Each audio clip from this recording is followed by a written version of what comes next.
Hello and welcome to today's Healthy Ireland at Your Library talk. Today we have with us Lisa Wynne, who is a nurse specialist with the Parkinsons Association of Ireland. So Lisa, you're very welcome. Thank you so much for joining us today. Can you tell us a little bit about your role with the Parkinsons Association, please? Hi, Caroline. So I work as the Parkinson's nurse specialist for the Parkinson's Association. My role is vast. So my main role would be educator for the members and for people living with Parkinson's in Ireland, but also for those caring for those with Parkinson's. And then extends out to healthcare professionals, so be that nursing homes or other health professionals like physiotherapists that may be involved with people with Parkinson's. I provide weekly Zoom clinics, so I pick a topic and we'll talk about it on a Thursday morning. And also then I provide a support line for anybody living with or caring for those with Parkinson's nationwide. That's 5 days a week. So previously would have been 2 days, and now it's increased to 5 days since I joined. And really my role since I started in November has been the development of the nurse service and development of other services then for the Parkinson's Association. So going by what's needed, there's a lot more to come. Okay, so there's a lot to your job. I suppose stepping back from that a bit, like a lot of us wouldn't really know much about what Parkinson's is. So could you kind of take us back to the basics? We might have heard of it in relation to maybe celebrities like Michael J. Fox or someone like that, but it's possibly not something that a large proportion of people are familiar with. So what is Parkinson's and how does it impact a person? So Parkinson's, what it is it's a neurodegenerative disease. So it's a progressive muscular and neurodegenerative, also psychological disease, and it can affect anybody. So typically people would associate Parkinson's with the disease of an older man, when actually it's more true to say that anybody, I suppose majority of people over the age of 60 are those diagnosed, but there are people much younger. There's early onset Parkinson's and there's young onset and even juvenile, so under the age of 20. In Ireland, there's approximately 12,000 people living with Parkinson's, and that figure is actually expected to double by 2040 because I suppose the diagnoses are coming earlier. Consultants and people are more aware of Parkinson's. And we have an aging population, so that number is expected to rise quite significantly. What it is itself, the Parkinson's disease, so everybody has a chemical in their brain called dopamine, and as we age we all lose that chemical, but people in Parkinson's lose it at a quicker rate, and the researchers don't really know why. There's no real known cause for it. Some believe it's environmental, or there is a small genetic link, but there's not a huge amount of evidence saying that the genetics have a role in it. So that 85% of people have the unknown or the idiopathic Parkinson's. And what the chemical dopamine does, so just to give you a picture, if you're losing it more rapidly, the dopamine chemical is responsible for movement, for mood control, and then for cognitive abilities. So stuff like concentration or multitasking, people suffer with issues relating to that because the dopamine levels are going lower. But the most important thing, I suppose, Caroline, is that no two people with Parkinson's are the same. Okay. And I've worked in Parkinson's for nearly 9 years now. So I suppose I've never really come across one person who's the same as the next. So there's no comparison. It's very much an individual disease. Progression can vary, symptoms can vary, and then obviously treatments vary as well. So what kind of symptoms would someone with Parkinson's be displaying or experiencing? So there are the typical motor physical symptoms that, and a lot of people would associate a tremor with people with Parkinson's. Yes. In actual fact, not everybody who has Parkinson's has a tremor, but the most common motor symptoms that you'd see, or the physical symptoms, would be a shuffle walk, or they may experience the tremor, usually in their hand or their leg, stiffness in their joints. And it's predominantly, initially it's on one side. So it's one side of the body that's affected more than the other. And then the non-motor, so it's still physical symptoms, but the non-motor side of it that nobody realizes is people with Parkinson's have issues with bladder. So it might be increased frequency. And they may also have bowel issues, which constipation would be a huge issue for those with Parkinson's. Oral issues such as a dry mouth or altered taste, which is very, I suppose it's an unusual one for people to actually think about, but they do suffer with that, along with speech issues. And then it depends on the stage of the disease and the level of progression that that individual is at as to what symptoms, but that's just a very, I suppose, small synopsis of the symptoms. They relate to each other, and there's multiple. There's about 10 to 15 different symptoms at least. And would they also have psychological symptoms to go with that? Yeah, so I think with the psychological symptoms, people don't know about it. They don't like to admit it. There's still that stigma about admitting that you may be somebody who has anxiety or may have depression. But anxiety it goes hand in hand with Parkinson's. And those with Parkinson's have a much more heightened level of anxiety than the normal population. I would speak to, on average, about 80 people a month on the support line. And I could easily say 75 of those 80 suffer with anxiety at some level. Oh, and wow. It's trying to explain anxiety is a normal reaction. So everybody has some level of anxiety, and it's the fight or flight that we experience. So if you're in fear or suffering from fear or in danger, you will always have anxiety. But with Parkinson's, it's at a much higher level. And the issue then is that if somebody with Parkinson's has anxiety, what you'll tend to see is that your symptoms will get worse, your anxiety will get higher, and then your symptoms continue to get worse. So it's a vicious cycle. And depression and apathy. So apathy would be something that we see that's becoming more widely recognized, where people with Parkinson's just have a lack of interest. They don't want to participate in activities. They don't want to socialize. They don't even want to pick up a book and read, or go to exercise classes, even though they know it's good for them. But it is seen, Caroline, that people with Parkinson's have lower levels of serotonin, so they're lacking in that happy hormone that may contribute to it. But the psychological aspect of Parkinson's is huge, and it's underestimated, really, the effects that it has on someone with Parkinson's. Some of those symptoms seem quite similar to maybe Alzheimer's disease or something like that. Can it be difficult to get a diagnosis?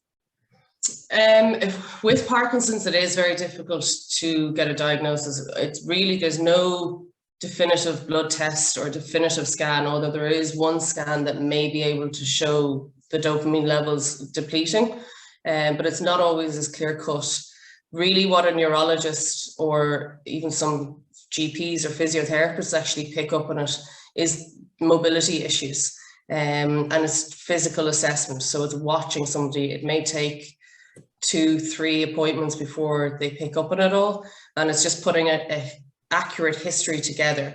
I suppose the psychological symptoms, they actually believe that people with Parkinson's may have had anxiety years, 10, 15 years before they would have ever been diagnosed with Parkinson's.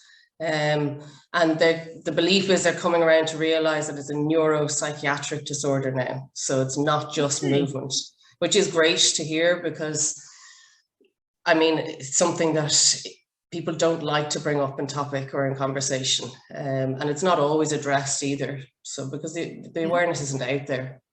Yeah, and it is it's helpful to talk about these things, because silence really is the enemy of it. It's the enemy of diagnosis, and it, you know, it's almost hiding it away and kind of saying, oh, it's not. Whereas what people need is support from their family and friends. There's still shame associated with it, I suppose, admitting that they may have a higher level of anxiety. But if people who have Parkinson's, or those caring, or even the general public, were aware that actually these psychological symptoms can be part and parcel of the disease and the progression of the disease, but also the medication.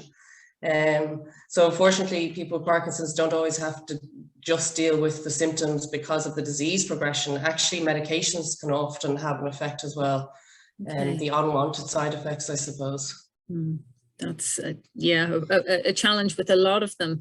So, you know, talking about that, maybe, you know, the people feeling uncomfortable or unwilling to talk about their anxiety or depression, you know, what do we do to help people to say that, you know, it's okay to feel rage and fear and grief and anxiety and anything else that may come along with receiving a diagnosis and living through this? You know, are there steps that family members and friends can take to help with this? So there are, and I would speak to a lot of people who will be family members or even friends, and they ring and they just say, I just want to know a little bit more about Parkinson's disease. And that's a huge step, because if you go to the likes of Google or any other internet searches that may be out there, they'll always lead you down a pathway that I believe is kind of may not be suited to the stage that you're at, and may not be the information that you actually need. And then it can cause more confusion sometimes. Sometimes it does worse, I suppose, than it should. I find that people, if they, especially for carers, if they arm themselves with a small bit of knowledge about the disease, even about how important it is with regime with medications, or the potential side effects or symptoms that someone may experience. They don't have to know everything. And then if they talk to the person with the diagnosis, or whether it's a new diagnosis or whether they've been diagnosed for years, ask them, what do they want, or what would they like? It may not be physical support that they need, it may be emotional and psychological support, and even just talking to somebody, or is it somebody that they want to talk to outside of the circle of friends or family? But it's very important to listen. And I would always say to people, bring somebody to appointments. So always have that backup and that support, because that way the person who's caring, or the friend or family member that's caring for the person with Parkinson's, is involved in the medical side of it. So if there may be some things that crop up that the person either forgets about or doesn't think it's important to mention, then the person who goes to the appointment with them can, I suppose, just drop the hints, or remember the questions that need to be answered. Because what often happens is, if you go into a consultant's room, you forget everything. Everything you wanted to ask goes out the door, and you walk out of there not knowing what was said either. So it's always important. And some people want to do it alone, so you have to respect that. I would speak to people that may be only diagnosed within the last week, Caroline, through the support line, or they could be 10 years diagnosed and still haven't told anyone. And I'm the first person that they talk to. So it's very much an individual decision, whether to involve people, or I suppose how much they want them involved in their care. Sometimes people don't have a choice, I suppose, if their care levels are higher, but yeah, it's hard. It's very hard for those looking on at their loved ones, because they're usually the closest. They're the ones that see it, and may have seen a deterioration or a decline, so it's difficult. Okay. And I think, you know, you made a good point there about using the likes of Google and other search engines. And it's very tempting to think, well, everything is online, everything is available. And to a certain extent it is, but then that can actually be overwhelming, completely overwhelming for someone to, you know, read about the symptoms, read about the progression of the disease, would you have, what would be your guidance in relation to doing that? Should they start maybe with the Parkinson's Association or their GP, or are there particular websites that you might recommend, or books, or where should they start? So I would always say, and it's a huge bonus, I suppose, as that working with the Parkinson's Association, that anybody now has access to a nurse specialist, which is me. So they can ring and speak to myself. We also have a dietitian that we can put them in touch with. And you kind of assess when you're talking to somebody how much they need to know. If they're newly diagnosed, they don't need to know everything, because if you were to tell them everything, you'd be talking to them for hours, and you would also confuse them and probably scare them if you give too much information out.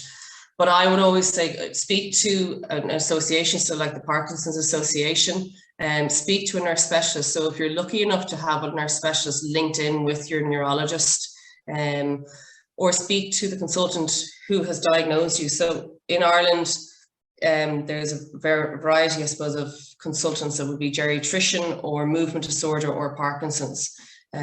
So not everybody attends a neurologist for Parkinson's, but speak to your neurologist and speak to your GP. A lot of people have a very good rapport with their GP.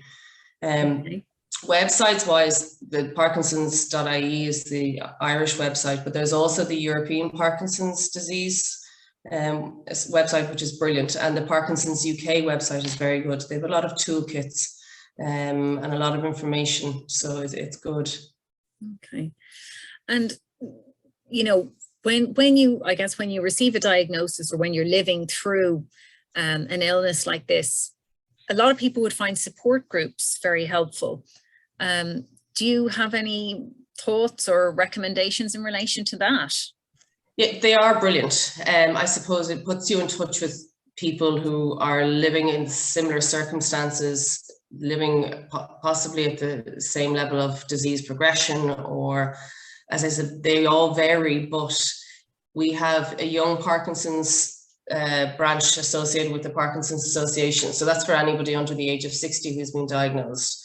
And they have coffee mornings and walks, and a lot of online activities still. And then the Parkinson's Association have nationwide branches. So in local areas, they'll have smaller little branches that meet up. Some of them are starting to meet face-to-face again, which is great. And then also the nationwide service, which is what I'm part of. Online at the moment, we offer yoga, mindfulness, a psychological drop-in clinic, I suppose, addressing psychological issues, and then my clinics on a Thursday, along with, I think, singing as well. And then the local branches would have regular speakers, so they have a lot of affiliations with local physiotherapists or speech and language. So there's a lot of information that you can get, but it's just how much you want to get and receive it. Zoom has worked very well, because some people they don't like the group aspect of it, although they want the support. And they don't necessarily like the group aspect of it, and going in and seeing other members who may be at a further progression in the disease, because it's hard to see. Yes, yeah, very, very tough. But that's great to hear that the groups there. I'm fascinated by the yoga and the singing. So can you tell us a little bit more about that? Can you tell me a little bit more about that? Yeah, so the singing is our way, it's an adaptation, I suppose, of speech and language style of therapy for our members. And it was brought about through COVID with the choir director in Wicklow.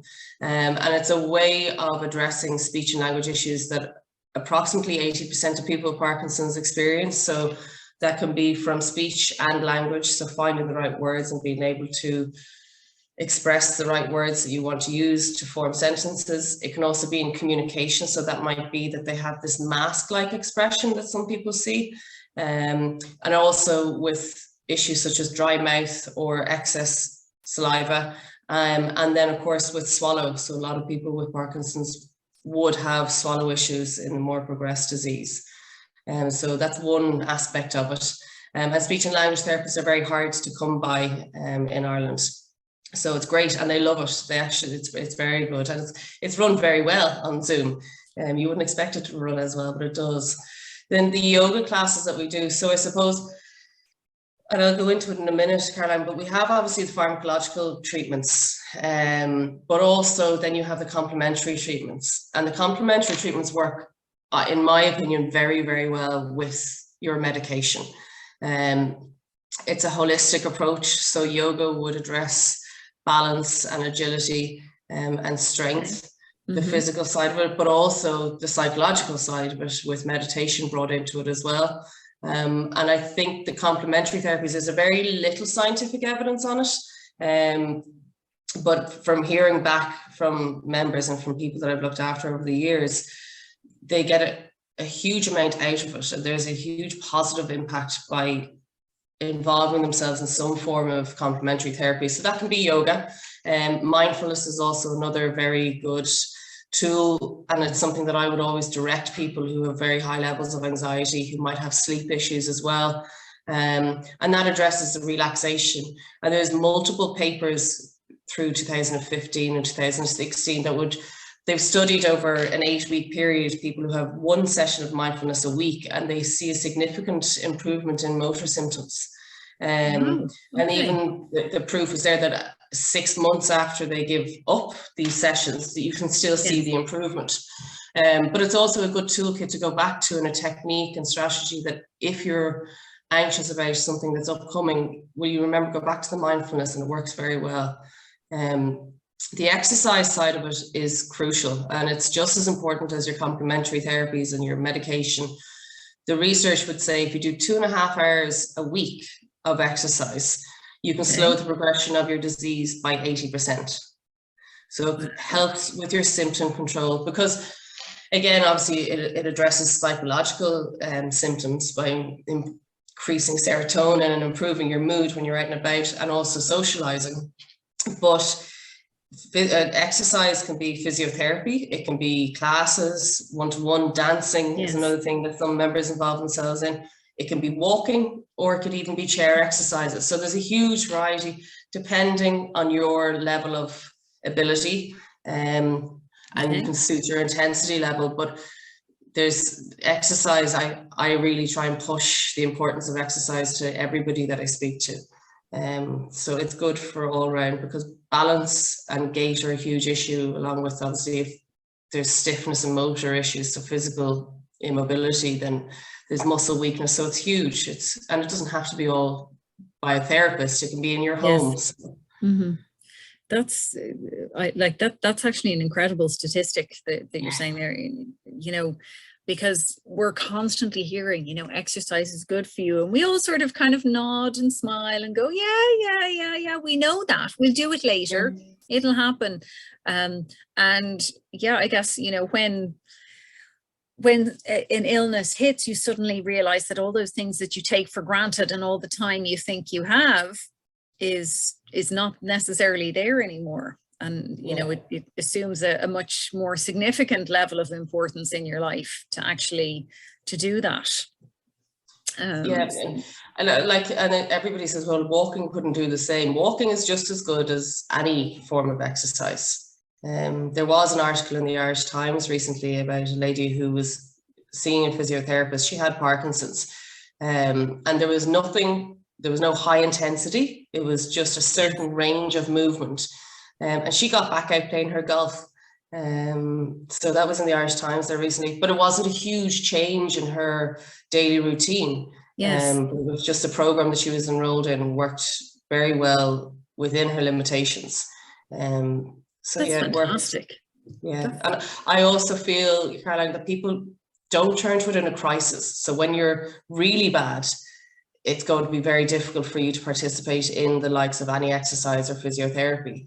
But if you know about it before it gets to that level, and obviously if it delays the progression and slows your symptoms, well, then it's much more beneficial at the beginning. So yeah, I listen to my own advice. No, I think that's absolutely excellent. In terms of the progression of the disease, then, I mean, I suppose one of the things nobody ever likes to talk about is how a disease progresses and the kind of stages. But what kind of additional care needs might someone be looking at as the disease progresses? So the progression and how quickly it progresses, I suppose, is very unpredictable, because the variation from one person to the next. There was actually in a paper last year, it was said that there's 6.2 million cases of Parkinson's worldwide, but there's 6 million variations. So that'll just give you an idea. But for those who do progress quicker, or those who have progressed to the advanced stage of Parkinson's, which may be 20, 30 years down the road, again, this is where I would always say, know who your occupational therapist or your speech and language therapist are in the background, or know that your public health nurse is in such a centre nearby and what her role is. They will need a higher level of care. Mobility is more than likely going to slow down and become an issue, and they may be more bed bound, and they may be still able to get up and out of bed, but it might be a little bit more challenging. They may require home help or healthcare packages within the house, which there is a huge demand for, and it's quite limited. So it's always good to just know who you go to when you need it. And again, before it comes to crisis level. The occupational therapists would have an involvement with adaptations for the house. So I think they're very important, and it can be even for cutlery, or for technology, for speech, for mobility. They're very, very involved with that. Or it may be bed rails that you need at the side of the bed, just to help you turning in the bed at night, to enable you to, I suppose, to keep your independence as long as possible. Speech and language then play a huge role, Caroline, because 80% of people with Parkinson's have speech or swallow issues. An assessment by speech and language therapist is always important, because not only do you need your swallow for nutritional value, so to be able to eat meals, and to drink, so to stay hydrated, but also to take medication. So obviously it's very important. And the swallow is something that is usually affected in the more end stage or advanced stage of Parkinson's. So you will see cognitive changes, and that can be disease progression or can be medication related again. The more end stage, I suppose, would be the dementia side. And that's when, I suppose, behaviour can become challenging. There may be hallucinations as well, which are very frightening for the person experiencing them, but very distressing for the person caring for the person with Parkinson's. And behaviour can become challenging. So there can be that impulsive and compulsive behaviour that we see. So the further progress the disease sometimes, and the more medication as well. But it's always important to talk to somebody. So talk to your GP if symptoms are becoming an issue, if it's bladder issues, or if it's sleep issues, or hallucinations. Always talk to somebody. I mean, people ring me and say, well, I don't know who to say it to. You can say it to me, you can ring me or your neurologist. But the unfortunate thing is most people only see their neurologist maybe twice a year, but normally just once a year. So it's just about talking and making sure that you address it, because again, there's stuff that maybe medications can be looked at and reviewed in order to help with maybe hallucinations. So there's always something that can be done or tried anyway. Okay. And I suppose what, you've spoken there a little bit about mobility and how that can, I suppose, be an indicator that someone may have Parkinson's. So in terms of public spaces and accessing public spaces, I mean, what can we do to make spaces more accessible for people with Parkinson's whose mobility may be limited in some way? I suppose public spaces would be for accessibility. The likes of maybe wheelchair, but a lot of people won't use a wheelchair if they're out and about. They prefer to use their rollator or their sticks, which may be accessories, but they should use them. But to make sure that they can get through spaces. People with Parkinson's suffer with a huge issue of freezing. So they may come into a confined space with maybe going through from one floor change, so maybe tiles onto a wooden floor, or into an environment that's very busy. And if people are coming towards them and they freeze in the spot, the more people that fuss over them, the worse actually it'll be. Okay. And it'll heighten their anxiety again, and they will not be able to move. And if people could just be a little bit more aware of stuff like that happening and step back. I remember being in a hospital situation where a nurse panicked, and just because, I suppose, she saw the patient freeze. Yes. But he actually said to me, he said, if she goes and gets me a wheelchair and comes out and makes some more of a fuss, I'm going to be stuck here for another hour. What I would always say is if they can count a beat in their head, and it works. So if they count a beat in their head of a 1, 2, and then they kick off from that. So if they try and stop on the spot, if they cannot move, count a beat and then move off. And lo and behold, with that patient, we were around the corner before the nurse arrived back. So, but it's some people don't realize that actually you're going to make their anxiety worse and you're going to make them stuck. And that same gentleman used to have to be, he could walk into a church on a Sunday, but he'd have to walk out backwards, or sometimes he'd have to be actually carried out. Just with Parkinson's, sometimes people would experience very immediate and unpredictable episodes where they would freeze, or where the medication would just stop working there and then for no known cause. So it's the public spaces, I suppose, it's important for them to still get out, but a lot of people actually restrict going out, I find, Caroline, because they don't want that situation to happen. Okay. So if we're looking at, I suppose, let's say if you're walking around town or something like that, so should there also be, should we be looking at maybe increased outdoor seating so that people can take breaks? You mentioned that moving from, a wooden floor to a concrete floor can be difficult. Would there be that same issue then, maybe moving from a footpath to a road, or, are these areas that...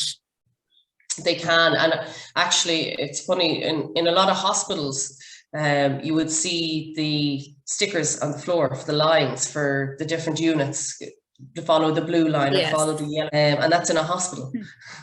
But extra benches around would be brilliant, because it means that they know that they only have to go from A to B, and B is just up there and they'll make it to that. Rather than the panic setting in of, well, there's nowhere for me to sit down and I'm going to just stay here and be stuck. It is a lot of, I suppose, fatigue, actual motor symptoms of not being able to move any further with mobility, but also the psychological anxiety that kicks in then when they over process it. So okay, so to be aware, maybe give up a seat if you see someone who looks like they're in distress or in difficulty. It's to be aware, and I think it is important, like public awareness is still quite low with Parkinson's. It's important to even just know that maybe speech is an issue for somebody with Parkinson's. So if they're in a public shop and they're not able to actually voice what they want, just give them the time. I do think, and it's something that I'd look into further down the line, that if employers could actually have a short training session facilitated by somebody like the Parkinson's Association of Ireland, so probably myself, that they just, those public facing employees, so those in shops, those in public transport, or even those in the hospitals, if they were made more aware of, look, this is what a person with Parkinson's may have issues with. I've heard stories of people attending A&E, a lady who fell, and because she was very upset, very anxious, and in pain, she was perceived as being actually drunk in the A&E unit, and was told to sit there and wait until a doctor was free to see her. And she knew it was because she had come across that she had alcohol intaken. Yes. And I've heard that multiple times. So it's that's kind of a small thing, but it would make it's quite a huge big difference. thing when you're waiting, you know, in an accident, an emergency It's a situation. small thing to try and educate people and change. As I said, not giving them a huge amount of information, but even that small bit that maybe a person with Parkinson's, like I said, has this mask-like expression with the slurred speech possibly, that it's not always what your first initial reaction, but it would make a huge difference to those with Parkinson's. So. Okay. So I suppose we're kind of coming to the end here. Is there anything else that you'd like to add, or any, you know, final words that you want to say to anyone who might be watching? One of the most critical things, I suppose, is your medication. So just for anybody who is watching with Parkinson's or caring for those with Parkinson's, medication is used, and if used effectively and correctly, it can give you a huge control over your symptoms, improve your quality of life. And the most common one that will be used is called levodopa. So it's the gold standard that most consultants go to. Again, it depends on your progression, depends on your consultant actually as to whether they will put you on levodopa or what stage you're at. But the most important thing with it is that it's actually taken half an hour before food or 90 minutes after, with a full glass of water, so that you flush it down into the system, because it's not actually absorbed in the stomach. It has to get to the bowel. That is crucial. It works so much quicker, which works so much more effectively. And if you stick to a regime where you take your medications at the set time, so set an alarm on your phone or something like that to remind yourself, you will see much more control over your symptoms. It's the first thing that I will speak to somebody about. And you'd be surprised by the amount of people that don't realize, especially with that medication, that it should be on an empty stomach. And finally then, Caroline, just to mention that Parkinson's Awareness Week is actually the 4th of April, so next Monday week, until the 11th of April. Throughout the week, there's a huge amount of classes and speakers on each day. And then on Saturday, the 9th of April, there is a national virtual conference. So we have a neurologist speaking, we have a occupational therapist, a psychologist, and also then in the area of a Neurological Alliance Ireland, which is another association that we're closely linked with, and then research. So there's a huge amount going on next week. World Parkinson's Day falls on the 11th of April. So there'll be more worldwide, I suppose, activities on and information sessions on. But for anybody, so public or people living with Parkinson's or those caring for them, would be great if you could attend any of them. All virtually this year, unfortunately. That's great. Lisa, thank you so much for your time this evening. That's been really wonderful. And I think it's been great for everyone who, you know, want to know a little bit more about Parkinson's, and also maybe people who have Parkinson's or are caring for someone with Parkinson's will have gotten something from it too. For anyone who's watching, just to let you know that Galway Public Libraries are, their staff are JAM certified. JAM is the Just a Minute program, which aims, so there's a little card that you get that allows you to actually hold up for staff if you need literally a minute to, you know, take some time to speak. The staff in the libraries are trained, so if you have your card, you can show it. If you want to pick up a card, you can call into your library and get one of those as well. And we do recommend them. There are a number of different types. Some will actually state what the issue is, and some will just say, I have a condition, I need a minute. And those are there too. Brilliant. We also have a range of books in our Healthy Ireland at Your Library collection. Now they cover a range of topics, everything from anxiety to depression to general health and well-being. And they are available across our 29 branch libraries. So all you need to do is call into your local branch. You can pick up print books. We also have them in ebook and audiobook as well for anyone who's interested. And lastly, we will have more talks coming in our Healthy Ireland, excuse me, Healthy Ireland at our library, at your library sessions coming soon. So please keep an eye out on our social media channels. Thank you.